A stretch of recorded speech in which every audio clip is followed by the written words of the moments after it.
Selamat datang di Media Statistik, Statistik Tutorial YouTube Channel. Untuk memulai, silakan pilih subscribe.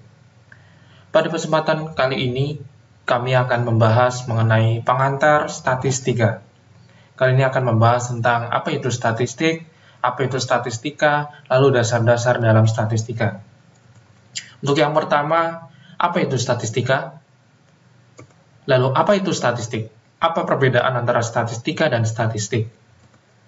Statistika adalah sebuah ilmu yang mempelajari mengenai cara mengoleksi data, mempresentasikan data, menganalisis data, serta menginterpretasikan data. Kemudian, apa itu statistik?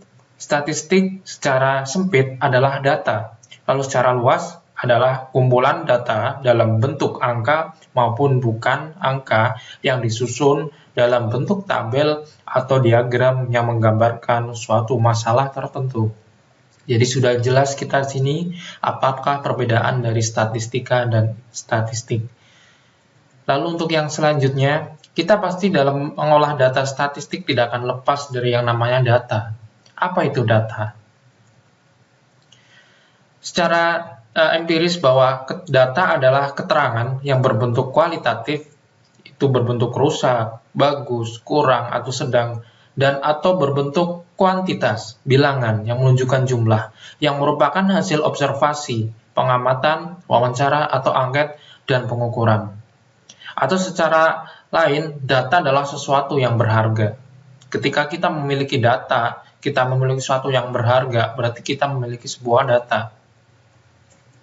Untuk yang selanjutnya, apa saja jenis-jenis data? Jenis data di sini kita harus ketahui pertama kali, karena sebelum kita melakukan uji data statistik, kita harus mengetahui jenis dari setiap data tersebut. Untuk yang pertama, jenis data yang kita kenal adalah data nominal.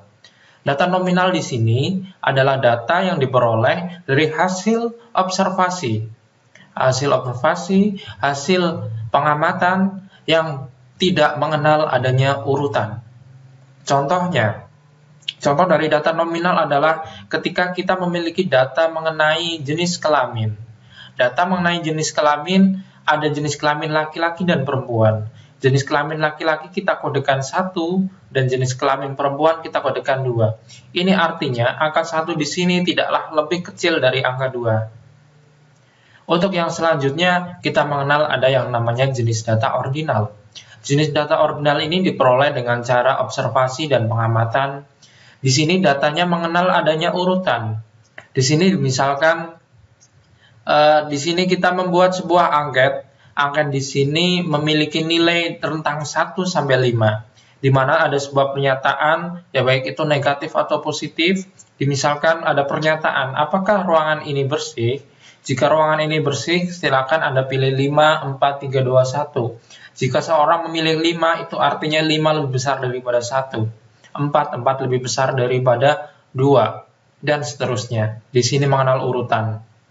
Lalu yang selanjutnya adalah jenis data interval.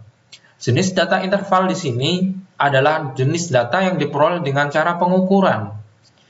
Jenis data di sini tidak memiliki nol mutlak. Artinya apa? Ketika nilainya 0, bukan berarti di tempat itu tidak ada substansi material apapun. Contohnya di sini adalah suhu. Ketika suhunya 0 derajat, bukan berarti di tempat itu tidak ada bendanya. Lalu untuk jenis data yang terakhir adalah rasio. Rasio di sini adalah data yang diperoleh dari hasil pengukuran yang memiliki nilai 0 mutlak. Artinya ketika nilainya 0 adalah tidak ada benda atau substansi di tempat itu.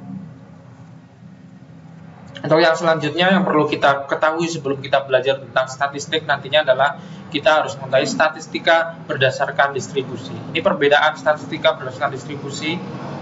Di sini berdasarkan deskriptif, ada asumsi distribusi, asumsi varian. Di sini ada parametrik, itu harus distribusinya normal. Lalu variannya homogen. Di sini ada parametrik dan parametrik. Lalu jenis datanya ada rasio atau interval. Non parametrik ada ordinal atau nominal. Lalu untuk hubungan datasetnya adalah independen. Independen itu berarti mereka bebas, tidak saling terikat. Untuk ukuran sentralnya dia min, kalau di non parametrik pakainya median. Manfaatnya lebih banyak kesimpulan, sedangkan untuk non-parametrik sederhana dan sedikit outlier.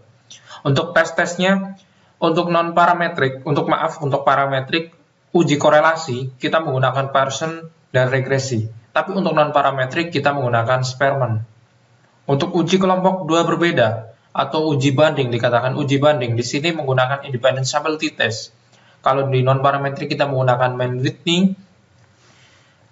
Kalau untuk uji dua kelompok lebih atau lebih dari dua kelompok, kita menggunakan ANOVA, Independent One Way ANOVA. Kalau di non-parametrik kita menggunakan Kruskal-Walsh.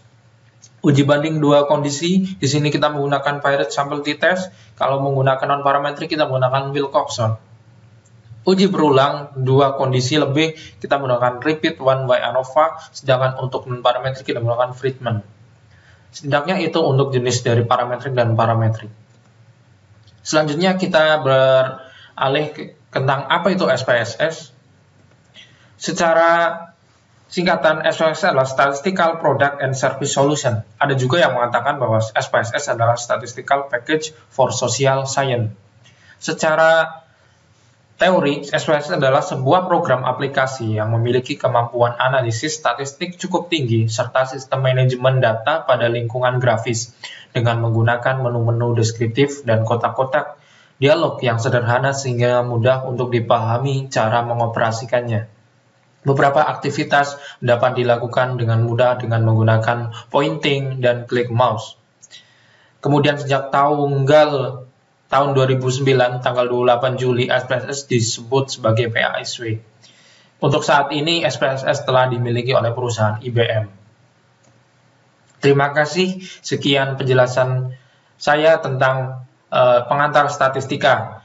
Jangan lupa untuk klik subscribe untuk berlangganan terus video tentang media statistik. Untuk pertemuan berikutnya, kita akan membahas tentang analisis data statistik. Terima kasih.